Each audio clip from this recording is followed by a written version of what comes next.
साक्षात्कार प्रेक्षा ध्यान के द्वारा, आत्म साक्षात्कार प्रेक्षा ध्यान के द्वारा, स्वप्न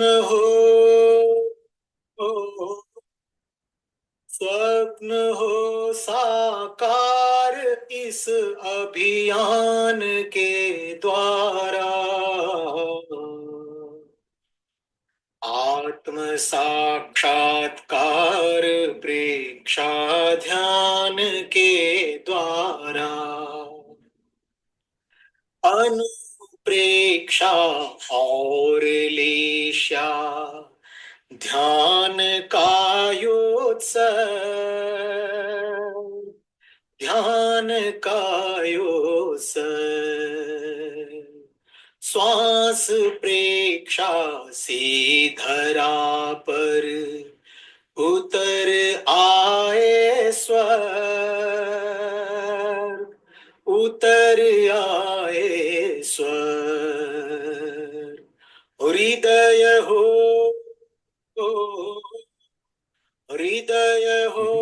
अविकार केवल ज्ञान के द्वारा, हृदय हो अविकार तुलसी ध्यान के द्वारा, आत्म साक्षात्कार प्रेक्षा ध्यान के द्वारा, प्रेक्षा ध्यान के द्वारा। परम पावन परम आराध्य प्रातः स्मरणीय आचार्य श्री महाश्रमण जी के चरणों में सत सत नमन करते हुए हम आज सुबह का सत्र शुरू कर रहे हैं। सभी साधक साधिकाओं को जय जिनेन्द्र, सुप्रभात, ओम अरहम ओम अरहम। बंधुओं और बहनों, आज का सत्र हम शुरू करें उससे पहले हम थोड़ी सी विषय के बारे में जानकारी लेना चाहेंगे। आज का जो विषय है बहुत ही शानदार विषय, लेस्या ध्यान क्यों और कैसे। लेस्या ध्यान के ऊपर हमने बहुत सारे सेशन पहले भी लिए हैं अलग अलग, तो बहुत ही एक शानदार प्रयोग हमें आचार्य श्री महाप्रज्ञ जी ने बताया। प्रेक्षा ध्यान के अंतर्गत जो अलग अलग प्रयोग बताए गए उसमें एक प्रयोग आता है लेस्या ध्यान, रंगों का ध्यान। हमारे लेस्याएं, हमारे 6 प्रकार की लेस्याएं बताई गई। उन लेस्याओं का प्रभाव कैसे हमारे भावों पर, हमारे स्वभाव पर और हमारे दैनंदिन जीवन में पड़ता है, इस बात को हम जानेंगे, चर्चा करेंगे। और हमारा मार्गदर्शन करने के लिए कोलकाता से ज्योति जी वैद हमारे साथ जुड़ चुकी है, जानी मानी साधिका और परीक्षा प्रशिक्षक।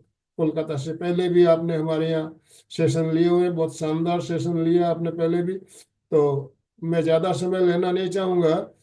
जितने भी भाई बहन जुड़े सबसे निवेदन, अपने अपने वीडियो ऑन कीजिए, पहले सबके वीडियो ऑन कीजिए, वीडियो ऑन कीजिए। और आप सभी से निवेदन, वीडियो ऑन करें और दोनों हाथ ऊपर करते हुए ओम आरम के साथ ज्योति जी का स्वागत कीजिए। ओम आरम। ज्योति जी आपका बहुत बहुत स्वागत, वेलकम।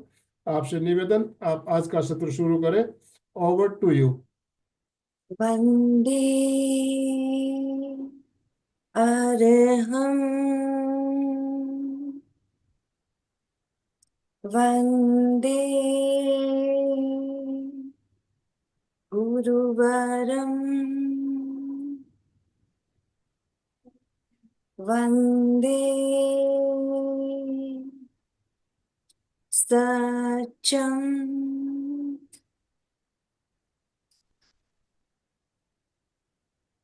एमपीके से जुड़े सभी साधक साधिकाओं को मेरा प्रणाम। थैंक यू आनंद अंकल, आपने मुझे ये मौका दिया। मेरा आज का विषय है लेस्या ध्यान। लेस्या ध्यान क्यों और कैसे। पहले हम जानते हैं लेस्या क्या होते हैं। तो लेशा का किसे कहते हैं? जीव के चारों ओर चेतना की रश्मि का एक औद्गोलिक आवरण होता है। जीव के चारों ओर चेतना की रश्मि का एक औद्गोलिक आवरण होता है जिसे लेशा कहते हैं। ये हमारे संचित कर्म या संस्कारों का झरना है। दूसरे शब्दों में कहा जाए तो लेशा शब्द का अर्थ है आणविक आभा, कांति, प्रभा या एक छाया, हमारी शेडो भी कह सकते हैं। मन, वचन, काया के साथ संयुक्त भाव को भी लेशा कहते हैं। लेशा दो प्रकार की होती है, औद्गोलिक लेशा और द्रव्य लेशा। द्रव्य लेशा किसे कहते हैं? आत्मा पर कर्मों के शुभ या अशुभ भौतिक प्रभाव को द्रव्य लेशा कहते हैं। हमारे अगर कर्मों के शुभ होंगे तो शुभ लेशा बनेगी और अशुभ कर्म होंगे तो अशुभ लेशा बनेगी। यह व्यक्ति की आशा के आभा के रूप में दिखाई देती है। इसके भी दो प्रकार होते हैं, कर्म लेशा और नो कर्म लेशा। कर्म लेशा हमारे भीतर कार्बन शरीर में कर्मों का संचय है। जब वे कर्म प्रवाहित होकर विद्युत शरीर यानी तेजस शरीर में प्रकट होते हैं तब वह कर्मलेशा कहलाते हैं। ये पुद्गलों और परमाणुओं से निर्मित होते हैं। इनमें वर्ण, गंध, रस और स्पर्श ये चारों होते हैं। नो कर्मलेशा। अब दूसरा है नो कर्मलेशा। सूर्य का प्रकाश, विभिन्न रंग की किरणें और हमारे शरीर का रंग और रत्नों की रश्मियां, ये सब नौ कर्म लेशाएं हैं। नौ कर्म लेशाएं सिर्फ पदार्थ में होती है, लेकिन भाव लेशा और कर्म लेशा जीवों में होती है। भाव लेशा किसे कहते हैं हम जानते हैं। कर्म लेशा का जैसा प्रभाव भीतर से आता है वैसा ही हमारी आत्मा की परिणति होती है। यह हमारे आत्मा की परिणति हमारे कर्म से, ये मैं आपको आगे समझाऊंगी। कर्म लेशा का जैसा प्रभाव भीतर से आता है वैसे ही हमारी आत्मा की परिणति हो जाती है, वह भाव लेशा बन जाती है। आत्मा के परिणामों का अपना कोई रंग नहीं होता है, इट्स ट्रांसपेरेंट। जैसा कर्मों का प्रवाह भीतर से आता है वैसा ही हमारी भाव लेशा हो जाती है। लेशा सिद्धांत का ऐतिहासिक अवलोकन। लेशा का सिद्धांत पहले दार्शनिक जगत में चर्चित था और आज वह ओरा यानी आभा मंडल के नाम से वैज्ञानिक चर्चा में विषय है। आपने भामंडल का नाम सुना होगा। देवों या महापुरुषों के चारों ओर टीवी और में सब में दिखाया जाता है येलो कलर का एक चक्र। दिस इज कॉल्ड भामंडल या इसे हेलो भी कहते हैं। ये केवल महापुरुषों के या देवी देवताओं के पीछे ही दिखाई देता है, लेकिन आभा मंडल यह सभी में होता है, चाहे जीव या अजीव, सब में आभा मंडल होता है। मनुष्य, पशु, पान या पत्थर या सब में एक कवच जैसा सूक्ष्म तरंगों का जाल होता है। रुई के सूक्ष्म तंतुओं के व्यू जैसी रचना होती है जिसे आभा मंडल कहते हैं। किसी के ये 3 फुट का होता है, किसी के 5 फुट का और किसी के 7 फुट का। किसी का आभा मंडल बहुत आकर्षक होता है, हमें जिसका आकर्षक होता है हमें मन करता है हम उनके साथ बैठें, उनके ओरा के आसपास रहे। और किसी का मलिन होता है, उनके पास जाने का भी मन नहीं करता, लगता है कि ठीक है आए हैं अब जल्दी चले जाए, या कुछ इस तरह से। यह कितना पुराना है? यह कम से कम 2500 वर्ष पुराना है, भगवान महावीर के समय का है। इसका हमें प्रमाण मिलता है आचरण सूत्र। यह बहुत पुराना आगम है। उसमें एक शब्द है अबहिलेसे। तो यह लेशा शब्द महावीर से लेकर आज तक लेशा का सिद्धांत यह चला आ रहा है। अब मैं लेशा का आपको आध्यात्मिक पक्ष समझाती हूँ। यह लेशा एक बहुत बड़ा कारखाना है। चैतन्य की तरंगे और कषाय की तरंगे, इन सब को भाव के ढांचे में संचित कर भाव के रूप में इनका निर्माण करना और उन्हें विचार तक, वाणी तक, क्रिया तक पहुंचा देना इसका काम है। द्वंदात्मक मतलब हमारा जो अस्तित्व है ये द्वंदात्मक है, जीव और अजीव का मिश्रण है। हमारी जो आत्मा है यह शाश्वत है, जीव है, और हमारा ये जो शरीर है ये नश्वर है, अजीव है। इन दोनों का मिश्रण है हमारी शरीर। ये फोटो सबको दिख रही होगी। जो बीच में केंद्र है वह हमारी आत्मा है। जो ब्राइट कलर का है वो हमारी आत्मा है। आत्मा की रश्मियां बाहर निकलती है और वह कार्बन शरीर के साथ टकराती है। कार्बन शरीर हमारे कर्मों के अनुसार बना होता है। यह आत्मा की रश्मियां का कोई रंग नहीं होता। जब यह कार्बन शरीर से टकराती है तो अध्यवसाय का निर्माण करती है। अध्यवसाय आगे बढ़ता है और तेजस शरीर के साथ सक्रिय होता है, और तेजस शरीर के साथ सक्रिय होकर लेशा का निर्माण करता है। लेशा सूक्ष्म शरीर और स्थूल शरीर के बीच में संचालन का काम करती है। यह फिर स्थूल शरीर में सबसे पहले हमारे ब्रेन हाइपोथैलेमस में जाती है। हाइपोथैलेमस हमारी अंतर्स्रावी ग्रंथियां यानी एंडोक्राइन सिस्टम को बताता है कि इस तरह की लेशाएं आई है, इनके तरंग आए हैं। तो उस तरह की श्राव ग्रंथियां सिक्रेट करती है और नाड़ी तंत्र के द्वारा यह हमारे पूरे शरीर में संचालित हो जाता है। और हमारे सभी योग तंत्र यानी हुआ मन, वचन, काया के द्वारा फिर हम उसकी क्रिया करते हैं, हम बोलते हैं या फिर उसके हिसाब से एक्ट करते हैं। तो आपने ये समझा ये किस तरह से काम होता है। और यही हमारे साथ उल्टा भी होता है। जैसा हमारा आभा मंडल होगा, हम जैसे वन, वचन और काया से कार्य करेंगे, उस हिसाब से हम पुद्गलों का ग्रहण करेंगे और वो पुद्गल हमारे कसाई तंत्र में जाएंगे। कसाई तंत्र में वह कच्चा माल बन के जाता है और पक्का होकर फिर कर्म जब विपाक में आते हैं तब वह फिर से उसी प्रोसेस से बाहर आता है। तेजस लेशा से लेशा बनता है, ग्रंथि तंत्र, नाड़ी तंत्र, और फिर योग तंत्र से बाहर निकलता है।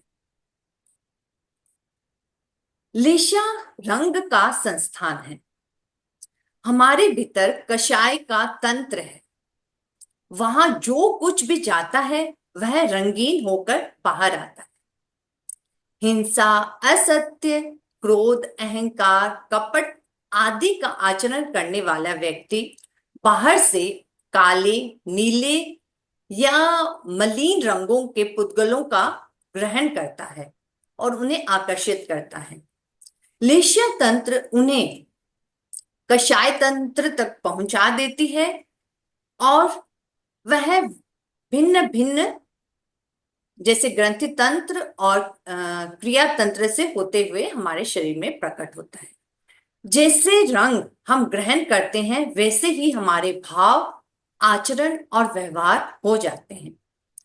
मनोवैज्ञानिक और वैज्ञानिकों के अनुसार व्यक्ति के अंतर मन को अवचेतन मन को और मस्तिष्क को जो सबसे ज्यादा प्रभावित करता है वह है रंग। 3 प्रशस्त रंग होते हैं और 3 अप्रशस्त रंग होते हैं। काला, नीला,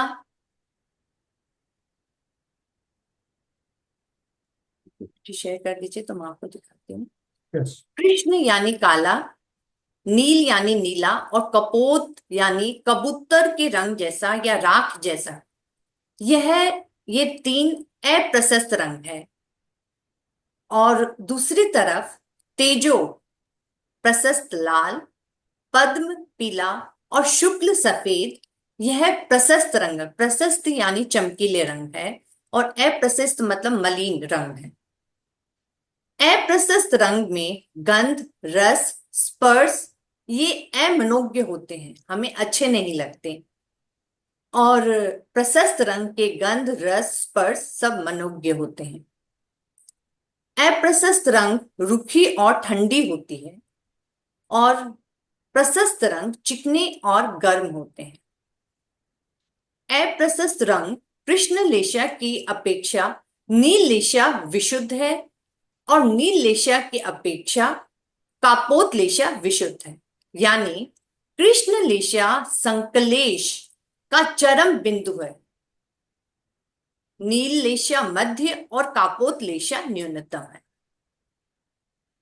तो सबसे खराब कृष्ण लेशा को बताया गया है और नील लेशा को मध्य और कापोत लेशा को न्यूनतम। दूसरी ओर असंकलेश की न्यूनतम आस्था है तेजो, मध्य है पद्म और उत्कृष्ट है शुक्ल। शुक्ल यानी सफेद रंग को उत्कृष्ट बताया गया है, फिर पद्म और फिर तेजोलेशा। तेजोलेशा को आध्यात्मिक जगत में प्रवेश करने का द्वार भी कहा गया है। हम जब तेजोलेशा में का आध्यात्मिक जगत में प्रवेश करते हैं तो हमारी तेजोलेशा सक्रिय होने लगती है। धीरे धीरे वह पद्मलेशा में परिणत हो जाती है और काफी ध्यान और प्रयास के साथ वह शुक्ल लेशा में परिणत होती है और हमारा पूरा ट्रांसफॉर्मेशन हो जाता है। 3 अप्रशस्त लेशाओं ने जिस व्यक्तित्व का निर्माण किया है उसे विघटित करने के लिए, उसे पूरा चेंज करने के लिए हमें प्रशस्त लेशाओं का ध्यान करना होगा। उसके प्रशस्त लेशाओं के ध्यान करने से व्यक्तित्व, पूरे व्यक्तित्व चेंज हो जाता है और उसमें उभार आता है। वृत्तियों का उद्भव स्थान भी है यह। हमारी वृत्तियां क्रोध, मान, माया, भाव और आदतें का सीधा संबंध हमारी लेशा से है। जब तक लेशा तंत्र शुद्ध नहीं होता तब तक आदतों में परिवर्तन नहीं हो सकता। विज्ञान के अनुसार हमारी वृत्तियां एड्रिनल ग्लैंड और गोनाड्स यानी काम ग्रंथियों में है। योग दृष्टि के अनुसार मणिपुर चक्र, स्वाधिष्ठान चक्र और अनाहत चक्र में वृत्तियां पनपती है और लेशा की दृष्टि से कृष्ण, नील और कापोत, इन 3 लेशाओं में वृत्तियां का यह उद्भव स्थान है। यह स्पष्ट हो गया है, इन तीनों के विश्लेषण से यह स्पष्ट हो गया है कि सारी बुरी वृत्तियां पेडू के पास वाले स्थान से लेकर नाभि के स्थान तक या हृदय के स्थान तक जन्म लेती है। यह सत्य को समझ लेने पर बदलने की भावना को समझने में बहुत सरलता हो जाती है। लेशा से हमारे व्यक्तित्व का रूपांतरण होता है। व्यक्तित्व रूपांतरण के लिए हमें रंगों का सहारा लेना होता है। लेशा ध्यान के द्वारा प्रशस्त रंगों का ध्यान कर हम अपने भावों और व्यवहारों को बदल सकते हैं। साथ ही भावों को शुद्ध कर हम अपनी लेशा को भी बदल सकते हैं। तो भावों से लेशा और लेशा से भाव एक दूसरे से संबंधित है। लेशा ध्यान का प्रयोजन। सत्य की खोज। साधक के मन में प्रश्न आता है, हम ध्यान क्यों करें? प्रवृत्ति को छोड़कर हम निवृत्ति क्यों करें? यह प्रश्न आवश्यक है, यह आएगा। लेकिन हम यदि इस प्रवृत्ति और निवृत्ति को ठीक से समझें तो यह प्रश्न यही समाहित हो जाए। हम प्रवृत्ति क्यों करते हैं? हम प्रवृत्ति करते हैं अपनी नैया, अपनी जीवन नैया को चलाने के लिए, उसे खेने के लिए। और निवृत्ति करते हैं जीवन की सच्चाई और जो सत्य है उसको पाने के लिए। और निवृत्ति का सबसे अच्छा साधन है ध्यान। हम मन वचन काया का निरोध कर ध्यान में निवृत्ति करते हैं। ध्यान का उद्देश्य है अस्तित्व का बोध। हम अस्तित्व का बोध कैसे करेंगे? अस्तित्व का बोध करने के लिए हमें जब तक हमें अपने अस्तित्व का बोध नहीं होगा, ये सत्य हमें नहीं पता चलेगा, तब तक हमारे दुख समाप्त नहीं होंगे। यह दुख समाप्त करने के लिए हमें आत्मा को शुद्ध स्वरूप का दर्शन करना होगा और उसके लिए ध्यान जरूरी है। आत्मा में शाश्वत सुख है। इसे पाने के लिए हमें कर्मों का धीरे धीरे क्षय करना होगा। ये सब एक दूसरे से कनेक्टेड है और तभी हमें शुद्ध ज्ञान, शुद्ध दृष्टि जन्म लेगी। हम समझें कि यह चीज जो हमारे शास्त्रों में लिखी हुई है, जो हमने पढ़ी है, वह खाली हम माने नहीं, इसे हम अभ्यास करें, ध्यान करें और उसका स्वयं अनुभव करें। इस अनुभव की सच्चाई को हम जानें, स्वयं हम अपने सत्य को खोजें। सिर्फ कहने पे न जाएं, अपना सत्य स्वयं खोजें, ध्यान करें और चेतना का साक्षात्कार करें। लेशर ध्यान से हमारे अंदर रासायनिक परिवर्तन होते हैं। तब योग और ध्यान की प्रक्रिया आंतरिक रासायनिक परिवर्तन की प्रक्रिया है। आनंद सर, अब आप पीपीटी शेयर कर सकते हैं। अब तप में दे सकते हैं बाह्य और अभ्यंतर, दो तरह से तप होते हैं। बाह्य तप में उपवास, आयम्बिल, एकांतर, अठाई आदि और भी लंबी तपस्या सब कोई करते हैं। अभ्यंतर में प्रायश्चित, विनय और स्वाध्याय है। योग में आसन, प्राणायाम और योगिक क्रियाएं। और ध्यान में तो और भी कोई ध्यान और चैतन्य केंद्र, लेशर ध्यान, इनसे हमारे अंदर रासायनिक परिवर्तन होते हैं। कैसे, मैं आपको बताती हूँ। जब हम गरिष्ठ भोजन करते हैं तो हमारे अंदर विषैले पदार्थ पैदा होते हैं और वो हमारे अंदर संचित हो जाते हैं। वह हमारे अंदर हमारी भावनाओं को विकृत करते हैं और हमारे अंदर वासनाओं को पैदा करते हैं। जब हम उपवास करते हैं तो यह विजातीय पदार्थ बाहर निकलते हैं, हमारी बॉडी की क्लींजिंग होती है और हमारे अंदर रासायनिक परिवर्तन होते हैं। प्रायश्चित करने से हमारे भाव निर्मल होते हैं, हमारे अंदर जो पुरानी ग्रंथियां हैं वह सब खुल जाती है, हमारे अंदर विनम्रता बढ़ती है, अहंकार शून्य होता है और मन आनंदित होता है। हमारे अंदर सद्गुणों के भाव पैदा होते हैं। यह सारे रासायनिक परिवर्तन प्रायश्चित से होते हैं।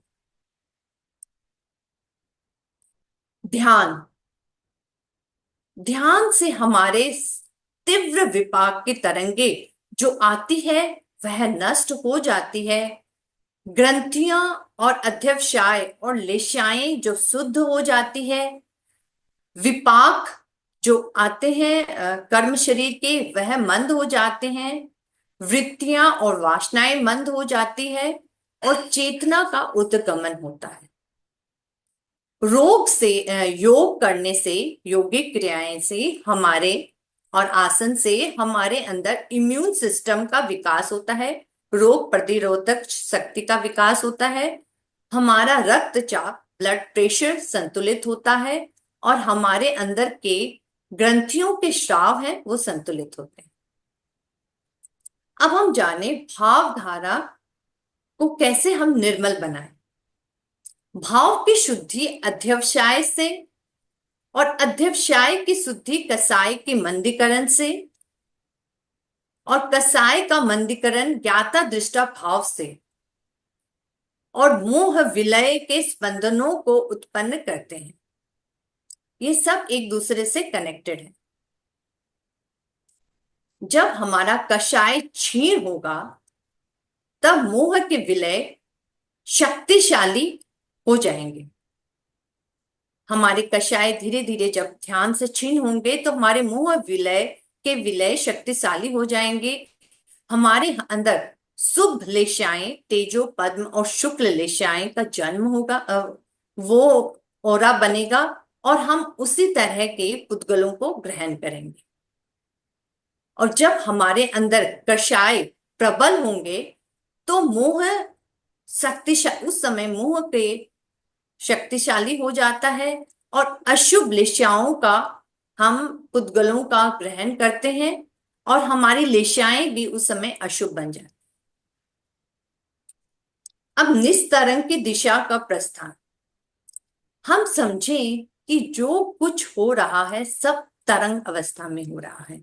हम जो प्रवृत्ति करते हैं सब तरंग अवस्था में है।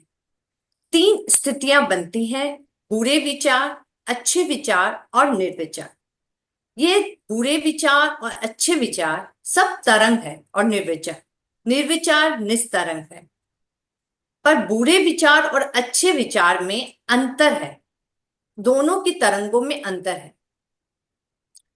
हमें निस्तरंग की ओर आगे बढ़ना है, उसके लिए हमें अच्छी तरंग यानी अच्छी लेशाओं का निर्माण करना होगा, तभी हम निस्तरंग की ओर बढ़ सकेंगे। अच्छी लेशाओं का निर्माण करने के लिए लेशा ध्यान एक बहुत अच्छा उपाय है। इसमें जब हम प्रशस्त रंग, प्रशस्त लाल, प्रशस्त पीला और प्रशस्त सफेद रंग का ध्यान करते हैं तो हमारे अंदर बदलाव आने शुरू होते हैं। इन प्रशस्त रंगों के ध्यान करने से, अब प्रशस्त में भी मैं आपको बताना चाहूंगी, लाल और पीला रंग यानी तेजो और पद्म लेशा का ध्यान करने से हमारे अंतर्वृत्तियां का शोधन होता है। अंदर से जो हमारी वृत्तियां निकलती है उनका शोधन होता है। और सफेद रंग यानी शुक्ल लेशा का जब हम ध्यान करते हैं तो हम चारों तरफ एक कवच जैसा बना लेते हैं, जिससे हम बाहर के बुरे विचारों से, बुरे भावों से बचते हैं। तो हम इस तरह इन तीनों लेशाओं का उपयोग कर अंदर से और बाहर से, दोनों तरफ से बुरे लेशाओं से और वृत्तियों से बच सकते हैं। इससे क्या होगा, इससे हमारे अच्छे विचारों की तरंगे पैदा होगी और जो हमें आध्यात्म यात्रा में आगे बढ़ने में मदद करेगी। और इस तरह हम धीरे धीरे निस्तरंग की दिशा में आगे बढ़ेंगे। लेशा ध्यान एक चिकित्सा पद्धति भी है। रंगों द्वारा बीमारियों का पता चलता है, मानसिक दुर्बलता हटती है, हमारे भाव, ग्रंथि तंत्र और विचार से रिलेटेड है। जैसे हमारे भाव होंगे वह हमारे ग्रंथि तंत्र को वैसे ही इफेक्ट करेंगे और वह वैसे ही फिर हमारे विचार बनेंगे। और जैसे विचार बनेंगे वैसे ही हमारी नाड़ियां में, हमारी नसों में वैसे ही भाव जाएंगे और हम भावों को परिवर्तन कर, लेशाओं को शुद्ध कर और भाव संस्थान को गंगा जल जैसा शुद्ध बना सकते हैं।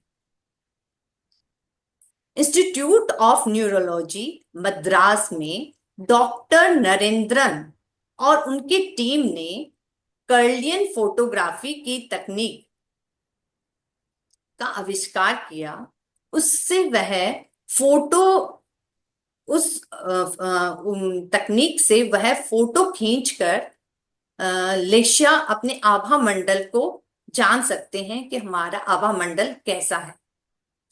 1950 में सोवियत संघ में कर्लियन दंपत्ति ने भी इसी फोटोग्राफी का इस्तेमाल कर पौधों और प्राणियों पर एक्सपेरिमेंट किया। उससे यह पता चला कि उनको हमें उसका इस्तेमाल कर भविष्य में हमें क्या बीमारी आएगी, जिसका हमें अभी तक कोई लक्षण भी नहीं है, उसका भी हम पता लगा सकते हैं और पता लगाकर उसका हम निदान कर सकते हैं।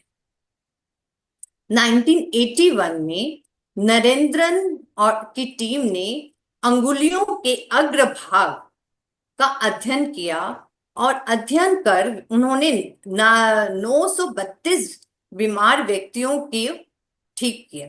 अब मैं कुछ सभी लेशाओं के बारे में एक एक करके कुछ बताना चाहूंगी। हाँ, कृष्ण लेस्या। कृष्ण लेशा के लोग क्या वो करते हैं आप देख सकते हैं, उनमें दया भाव नहीं होती है, उनमें दूसरों से जलन की भाव होती है, गंदे भाव विचार और क्रूरता होती है। नील लेस्या।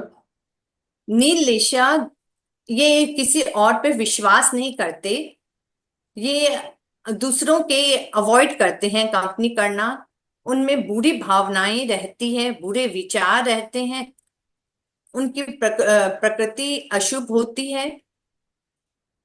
कापोत लेशा के व्यक्ति होते हैं, उनके वाणी में वक्रता होती है, आचरण में वक्रता होती है।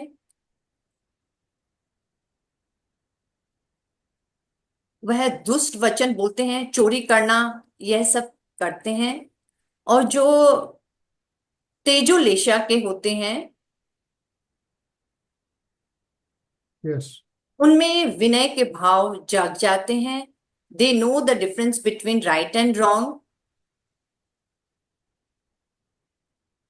उनमें विनम्रता होती है, मानसिक संतुलन होता है, धर्म की दृष्टि में आगे बढ़ते हैं।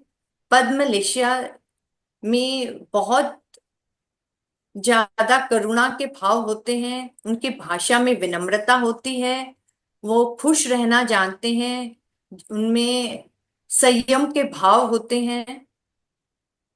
और शुक्ल लेशा वालों उनका हमेशा प्रसन्न प्रसन्न चित्त होता है, आत्मा संयम में रहती है, उनके आचरण में संयम होता है।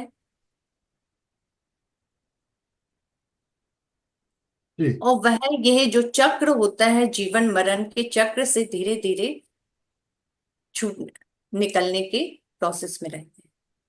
तो आइए मैं अब आपको लेशा ध्यान करवाती हूँ। सभी ध्यान के लिए अपने आसन का चुनाव करें।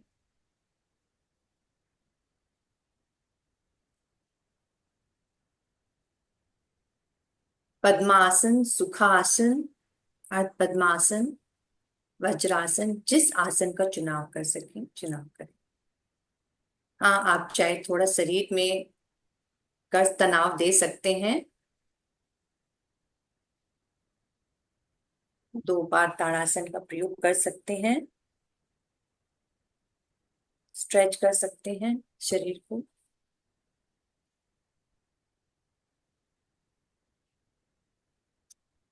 फिर अपने अपने आसनों का चुनाव करें। आंखें कोमलता से बंद। हम 9 बार अरहम ध्वनि का प्रयोग करेंगे। श्वास भरें, अरहम्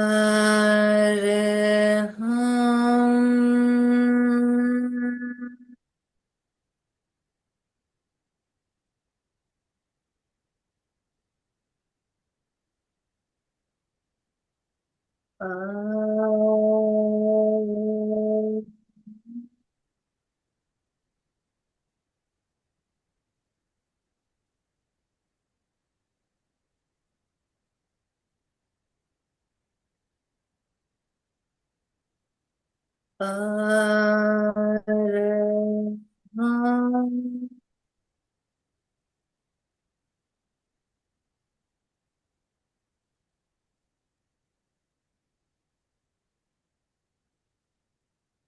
अरहम्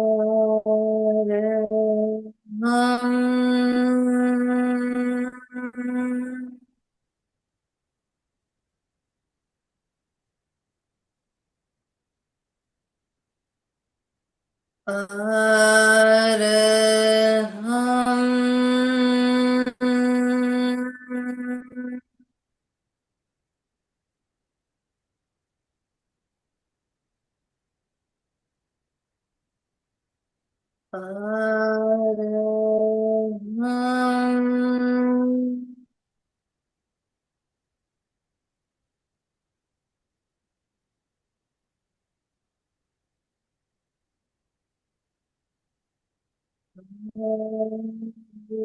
अरहम्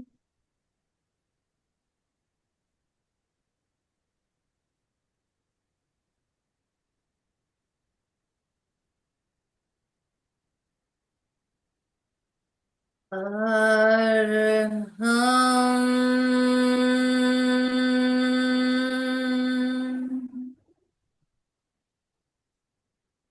संपिखे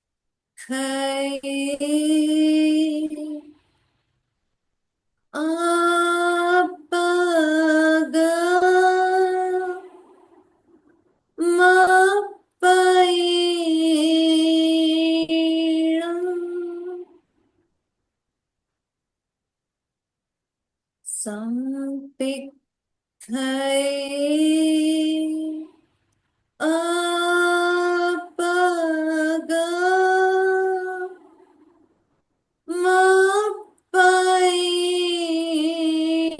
अपगमपैणम्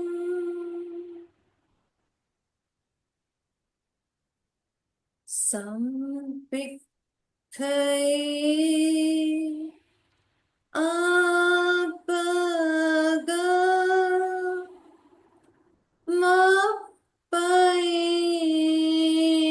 अपगमपैणम् आत्मा के द्वारा आत्मा को देखें, स्वयं स्वयं को देखें। कायोत्सर्ग शरीर को स्थिर और शिथिल रखें।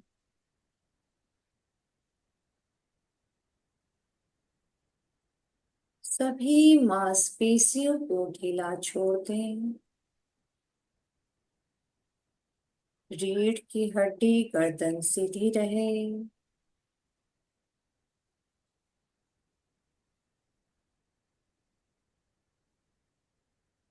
पूरे शरीर को शिथिल होने का सुझाव।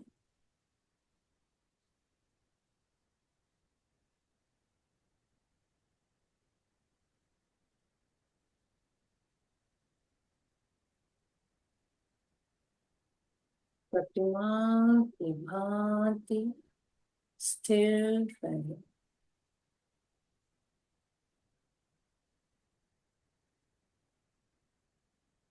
सुझाव दे पूरा शरीर शिथिल हो जाए।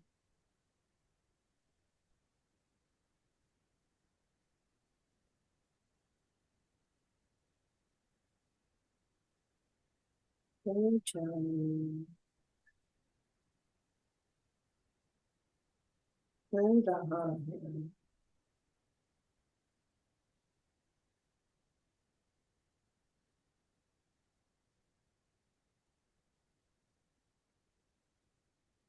पूरा शरीर शिथिल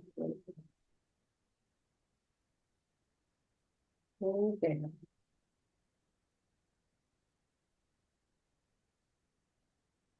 चित्त को आनंद केंद्र हृदय के बीच में जो बैठा है वहां केंद्रित करें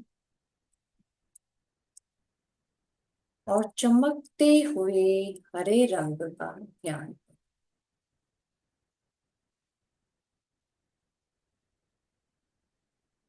चमकता हुआ हरा रंग।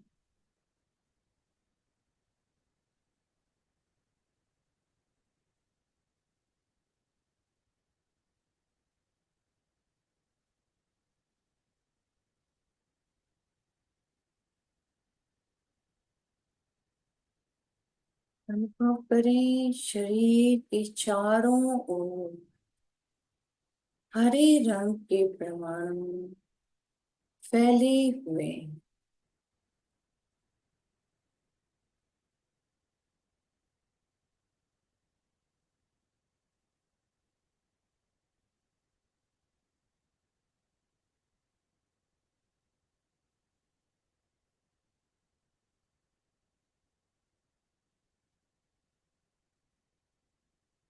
Bright green colour.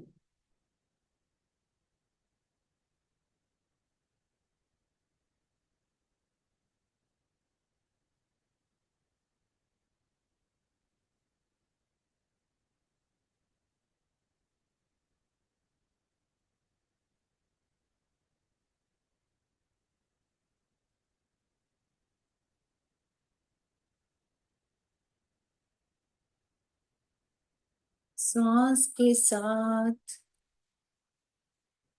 हरे रंग के परमाणु भीतर प्रवेश कर रहे हैं।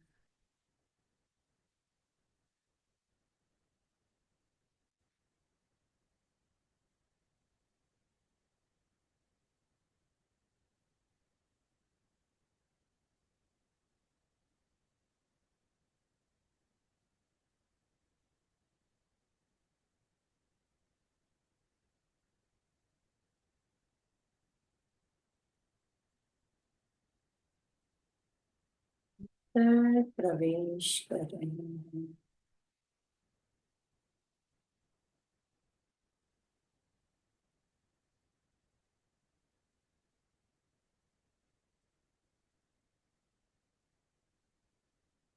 हरे रंग का सांस लें।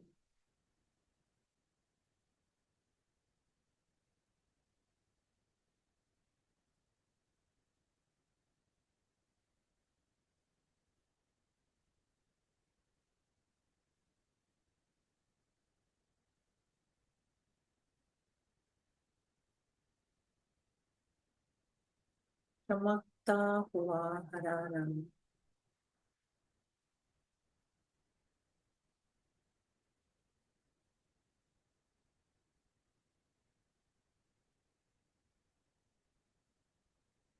चित्त को आनंद केंद्र पर केंद्रित कर वहां हरे रंग का ध्यान करें।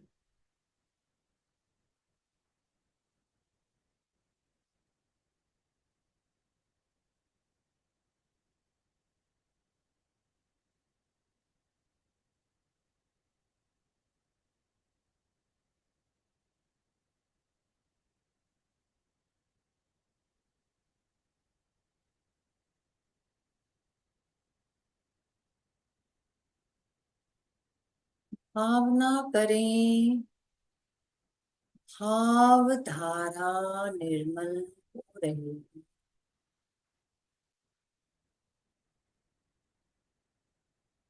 मेरी भाव धारा निर्मल हो रही है।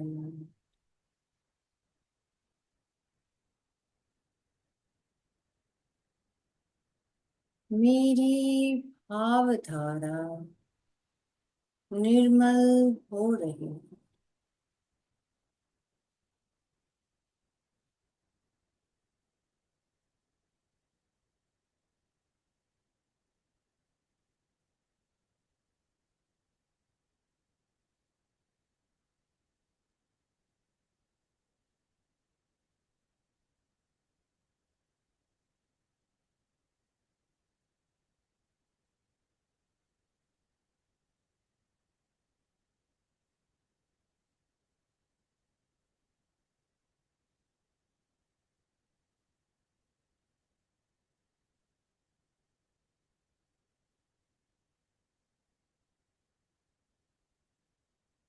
चित्त को विशुद्धि केंद्र, गले के मध्य का भाग,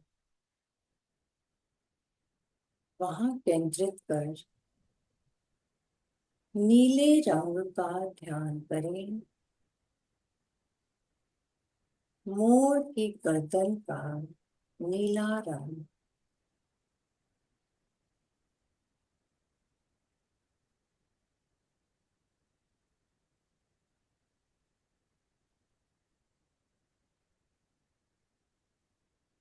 अनुभव करें शरीर के चारों ओर नीले रंग के परमाणु फैले हुए हैं।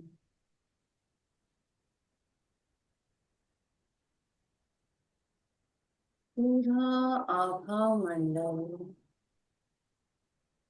चमकते हुए नीले रंग के परमाणु से भरा हुआ है।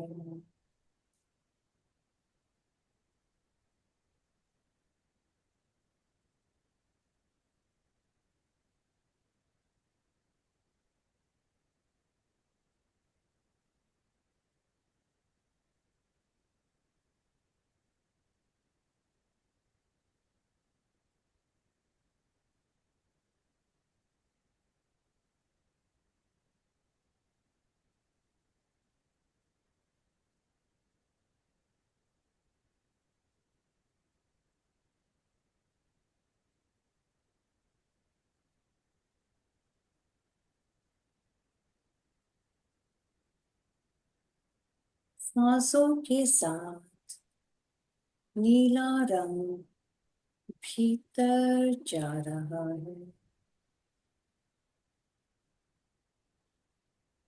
नीले रंग का सांस लें।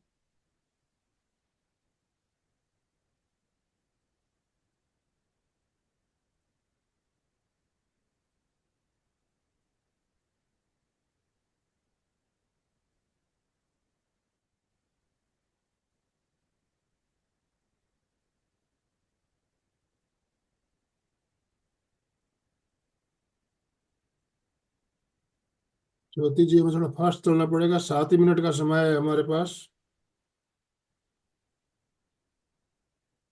भावना करें वासनाएं शांत हो रही है।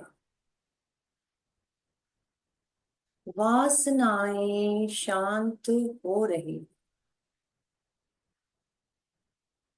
वासनाएं शांत हो रही।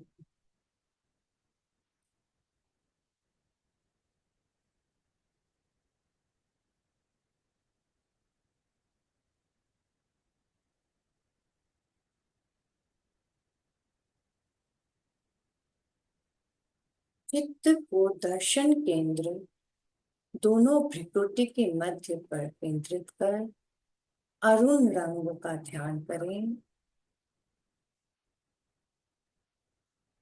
सूर्योदय के समय का लाल सूर्य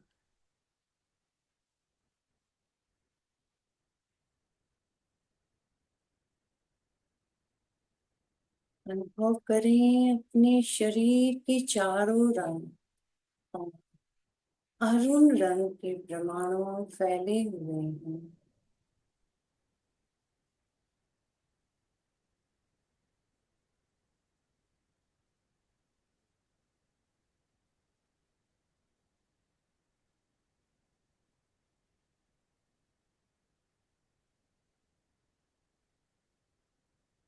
अरुण रंग का ही श्वास लें।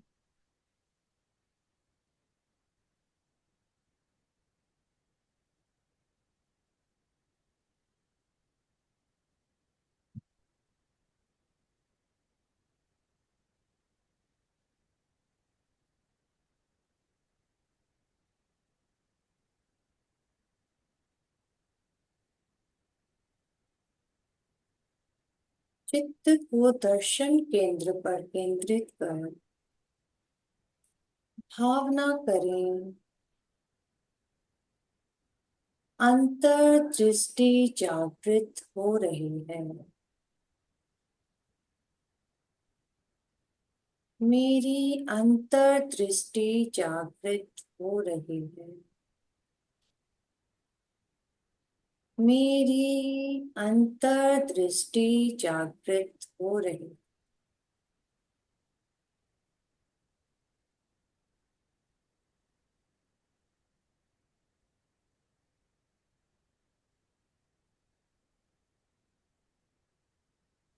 अपना सच में से जान मैं भुए सु कपै। स्वयं सत्य खोजे, सबके साथ मैत्री करे। आहं सुविचार चरणं पमोक्षम। दुख मुक्ति के लिए विद्या और आचरण का अनुशीलन करें। दोनों हाथ आनंद केंद्र पर जुड़े हुए, एक बार शरण सूत्र का उच्चारण। अर्हन्ते शरणं पवचामि, सिद्धे शरणं पवचामि, साहु शरणं पवचामि, केवलीपनन्तं धम्मं शरणं पवचामि।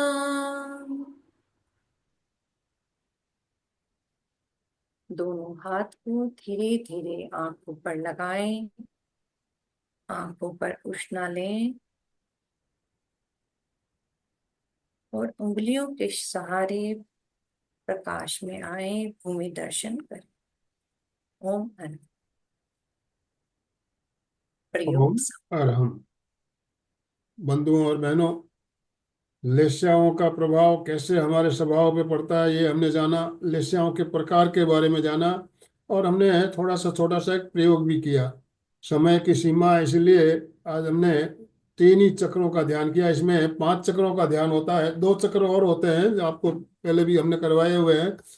तीसरा चक्र हमने आज्ञा चक्र किया। चौथा ज्ञान केंद्र पे ध्यान होता है, पीले रंग का। हाँ, ज्ञान केंद्र पर ध्यान होता है। आ, पीला रंग होता है। हाँ, आप जो बता ही रहे हैं सर। पीले रंग में। और उस समय पीले रंग देखते हुए जो हमारे जो भावना होती है, ज्ञान तंतु सक्रिय हो रहे हैं, ज्ञान तंतु सक्रिय हो रहे हैं, इस तरह से हमें अनुप्रेक्षा की जाती है, सजेशन दिया जाता है। और अंत में ज्योति केंद्र पर सफेद रंग का ध्यान करते हुए हम संपन्न करते हैं। तो क्रोध शांत हो रहे हैं, वासना और परम शांति की अनुभूति होती है सफेद रंग का ध्यान करते हुए। तो 5 केंद्रों पे ध्यान किया जाता है। समय की सीमा की वजह से हमें थोड़ा जल्दबाजी करनी पड़ी।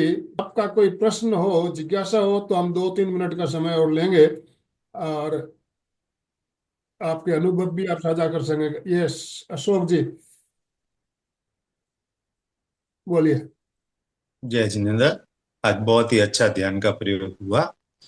उसमें पहले जब ध्यान चालू किया तब आंखें बंद करते तो सब काला और अंधेरा जैसा ही लग रहा था, और जब अपन ध्यान की पूर्णाहुति कर रहे थे तब फिर वही ऑरेंज और उस कलर का, रेड कलर का ध्यान आ रहा था। एक बात जाननी थी, जैसे अपने पसंद के कलर होते हैं कपड़े पहनने में, ब्लैक होता है, किसी का रेड होता है, किसी मरून, तो उससे भी अपने भावों का पता चलता है, या फिर जो ऐसे कपड़े पहनते हैं वैसे अपने भाव बन जाते हैं? नहीं, उनका भावों का पता नहीं चलता है, लेकिन हर रंग हमारे भावों को इफेक्ट करता है। इफेक्ट करता है, बिल्कुल। देखिए, और कपड़े की बात तो ऐसी है, हम मौसम के अनुसार भी कपड़े पहनते हैं। ठंडी के मौसम में डार्क कपड़े पहने जाते हैं, और गर्मी के मौसम में हल्के रंग के कपड़े पहने जाते हैं। तो मौसम के अनुसार भी कपड़े चूज किए जाते हैं। कहते हैं काला रंग जो होता है गर्म होता है, सफेद रंग ठंडा होता है। तो और रंग का प्रभाव तो पड़ता ही है हमारे और भाव अगर पर। आज जिसे जिन्हें रंग दिखाई ना दे, मैंने आप आज डिसाइड किया था, वो 3 रंग छूट गए। मैं पहले चाह रही थी आप लोगों को रंग को दिखा दूं। जिन्हें रंग नहीं दिखाई देते, वो पहले ध्यान करने से पहले उन रंगों को देख लें और फिर ध्यान करें, जी। तो तो भी उन्हें रंग अच्छे से वो कैच कर लेते हैं। और सूर्य की रोशनी में भी हम ध्यान करते हैं तो उसमें सारे रंग होते हैं, तो भी बहुत अच्छा ध्यान होता अभी हमने ये तो जाना कि देखिए हम लेस्या ध्यान के द्वारा हमारी लेस्याओं में जो अशुभ लेस्या है उसको हम शुभ लेस्याओं में परिणित कर सकते हैं, बदल सकते हैं ध्यान के द्वारा। और लेस्याओं का प्रभाव कैसे होता है ये भी हमने जाना। जब कृष्ण लेस्या का प्रभाव ज्यादा होता है तो किस तरह का हमारा स्वभाव होता है। आजकल जो देख रहे हैं हम, इतने आतंक फैल रहा है, आतंकवादी जो है, तो ये आतंकवाद जिनके कृष्ण लेस्याओं का प्रभाव होगा वो इस तरह के लोग होते हैं, किसी का भी मर्डर कर देंगे, खून कर देंगे, उन पर जरा भी दया माया नहीं आती है। कृष्ण लेस्या का प्रभाव यही है। और नील लेस्या होती है तो वो उससे थोड़ा कम होते हैं, और कपोत लेस्या वाले और कम होते हैं। तो ये तीन लेस्या अशुभ लेस्या बताई गई। और तेजो लेस्या, पद्म लेस्या, शुक्ल लेस्या, ये शुभ लेस्या है। शुभ लेस्याओं में जब हमारा होता है तो हमारे विचार भी शुद्ध होते हैं, शांत होते हैं, धार्मिक प्रवृत्ति के लोग होते हैं। और जब शुक्ल लेस्य का प्रभाव होता है तो आज साधु संत महात्मा जितने भी कह सकते हैं अब गुरु है हमारे, तो वो शुक्ल लेस्याओं से प्रभाव की वजह से ही उनका स्वभाव ऐसा होता है। तो कोमल जी कुछ पूछना चाहती है? यस कोमल जी। जय जिनेन्द्र, बहुत ही सुंदर आपने एक्सप्लेन किया एशिया के बारे में। मुझे ये जानना था, आपने बोला ना विपाक, विपाक से क्या मतलब होता है? विपाक मतलब हमारे कर्म जब उदय में आते हैं तो वो कर्मों का विपाक हो गया। विपाक में उदय में आना। हाँ, उदय में आना। हमारे कर्म हर क्षण उदय में आते हैं, कभी वो शुद्ध होते हैं कभी अशुद्ध होते हैं। जैसे हमने कर्म किए हुए होते हैं उस तरह से वो विपाक देते हैं, मतलब वो बाहर आते हैं। तो, जी। तो अभी समापन की ओर चलना है हमें, समय हमारा संपन्न हो रहा है। दोनों हाथ जोड़ते हुए, रीढ़ की हड्डी गर्दन सीधी रखते हुए, आंखों को बिना दबाव दिए कोमलता से बंद रखते हुए मेरे साथ साथ सभी मानसिक उच्चारण करें। मैं चैतन्यमय हूँ, मैं आनंदमय हूँ, मैं शक्तिमय हूँ। मेरे भीतर अनंत चैतन्य का, अनंत आनंद का, अनंत शक्ति का सागर लहरा रहा है। इसका साक्षात्कार करना ही मेरे जीवन का परम लक्ष्य है। हमारा आज का दिन मंगलमय हो, आनंदमय हो, शांतिमय हो। इन्हीं शुभ भावनाओं के साथ ओम शांति शांति शांति। कृतज्ञोस्मि, हम सब गुरुदेव के आभारी हैं। कृतज्ञोस्मि, हम हम सब सब गुरुदेव के आभारी हैं। के आभारी हैं। कृतज्ञोस्मि, हम सब गुरुदेव के आभारी हैं। गुरुदेव के आभारी हैं। बहुत बहुत धन्यवाद आप सभी बहन भाइयों का जो भी हमारे साथ जुड़े। ज्योति जी आपका बहुत बहुत आभार, बहुत बहुत धन्यवाद। आपको भी धन्यवाद, आपने मुझे ये मौका दिया। ओम अरहम। बिल्कुल धन्यवाद। यस, अशोक जी स्लोगन के साथ समापन कराए। जय जिनेन्द्र। सभी साधक साधिका एक साथ में उच्चारण करेंगे। फिटनेस का डोज, 1 घंटा हर रोज। फिटनेस का डोज, 1 घंटा हर रोज। फिटनेस का डोज। 1 एक घंटा घंटा हर रोज।